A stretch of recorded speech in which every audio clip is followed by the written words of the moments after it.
So greetings from Gettysburg, Pennsylvania today, and check out that beautiful farmhouse back there. So yeah, we're back in Gettysburg. It is October. It's that time of year. I'm gonna do some haunted videos here in Gettysburg today, and some other videos. It's been a while since I've been here. I know people asked in the past, when are you gonna go back to Gettysburg? Well, we're here.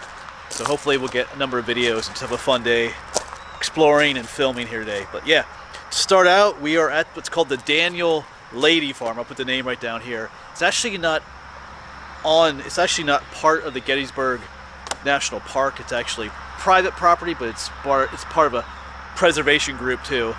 I'm pretty sure you can visit a little bit here, but just be respectful of the property. There's a view of the house. Beautiful old house. It was built in 1820. A lot happened here during the Civil War at this property.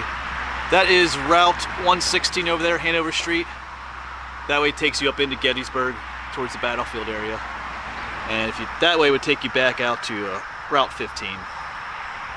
And up here is the old barn too. A lot of history, like I said, happened here. And that's what we're gonna talk about. It's not very pleasant history, it's pretty bloody. But then again, most of the history here in Gettysburg is bloody. It's not so great. But it is history, and I love the signs they have here for it. Describing history. Let me show those to you. Then we'll get to then we'll get to what happened here. I actually really like this. It says we do history here. We don't glorify it, we don't propagandize it, and we certainly do not trivialize it. History is not always glamorous, that's very true. It can be messy, ugly, and brutal, but we choose to remember history and not hide it, lest we end up repeating that which we forgot. That is, I love that statement.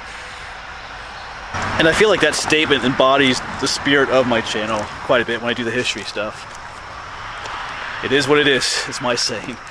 All right, let's talk about what happened here. So both the barn and the old house on this farm were used as a hospital during the Civil War. It was also a headquarters for Civil War generals for the South. A lot of plans happened here, especially for the Battle of Culp's Hill, which we will get to later today.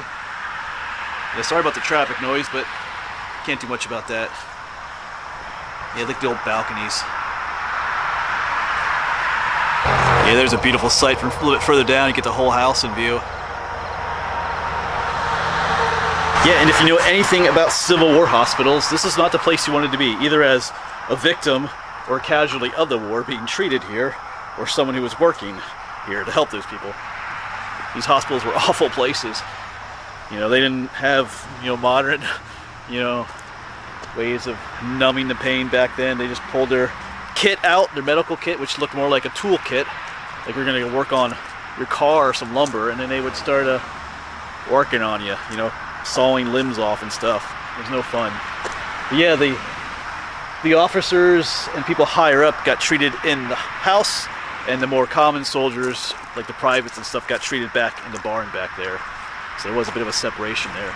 They have found there's initials in the barn, like on the door jambs and stuff, the soldiers' initials and things like that. So they were here. There's blood stains back in the house.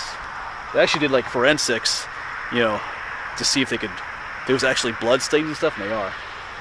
And one account even mentions that after the war was over, several days later, and the family that lived here returned, because a lot of times these houses were taken over by the armies and stuff to be used for things like this, headquarters and hospitals and stuff. And when the family returned, upstairs they found a dead Confederate soldier left up in one of the bedrooms upstairs.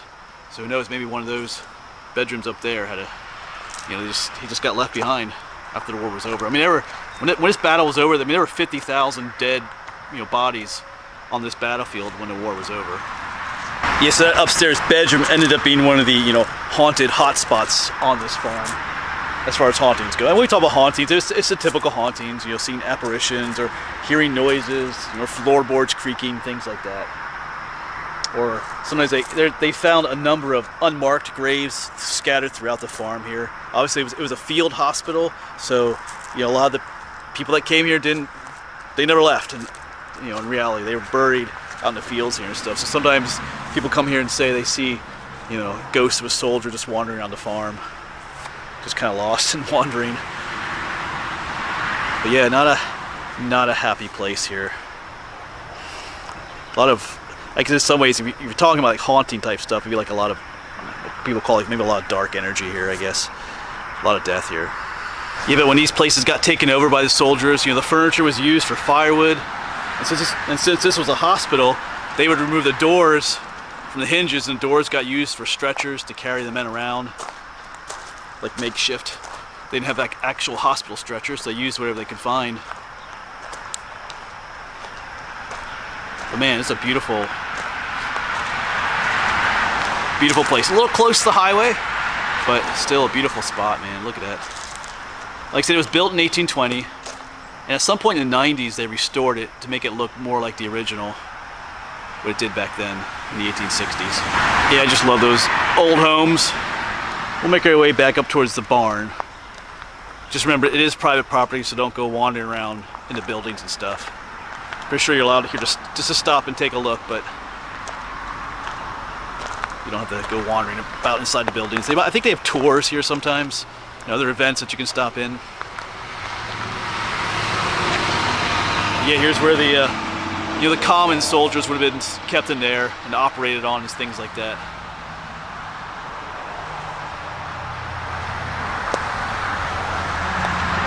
Looks like they do have a little museum here too. This is a farm. The animals bite and kick.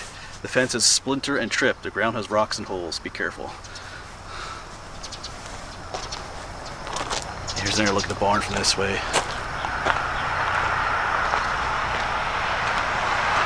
Man, it's a big barn. Beautiful.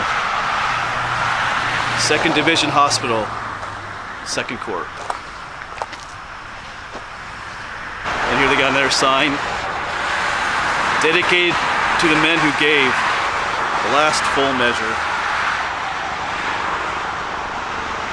And I should say too that this was one of the largest, if not the largest, hospital during the battle, according to what I read. And they did treat soldiers from both sides here, which also makes it kind of unique.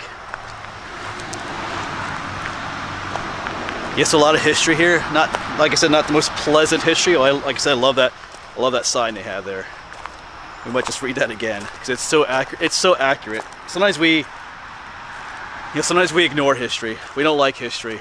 You know, sometimes I know in high school. I mean, I teach history sometimes, and a lot of times history tends to ignore the ugly stuff and just, especially when you're reading about your own country, you tend to just read or hear about, you know, the glorious, wonderful stuff that happened, and they leave the ugly stuff out, which is not a good thing, because history, like those signs say, history is ugly sometimes, but that's how you learn. As the sign says, you learn from history, and you learn to not repeat the mistakes of the past. And that's kind of what's happening today, though, in a lot of ways, if I could say that, but it's true. All right, so just one last look at that beautiful old building. And traffic, and that beautiful barn, too. Alright, so like I said, this is right off of Route 116. I think it's also called Hanover Street, just not too far from between Route 15 and Gettysburg. Like I said, this is private property, so if you do come here, just be respectful of the signs and what's here. Don't be going to places you're not supposed to, unless you're part of like an official event or something, or a tour group or something like that. But yeah, beautiful place, lots of history. Alright, I'm going to keep on wandering around. I got a number of places I'm going to explore here in Gettysburg, and not quite sure what all I'm going to get to, or maybe I'll get to places I don't have planned, but that's kind of how some of these days go. So it's a beautiful day, kind of cloudy, and anyway, all right, as always, thanks for coming along, and I'll see you around, hopefully in Gettysburg.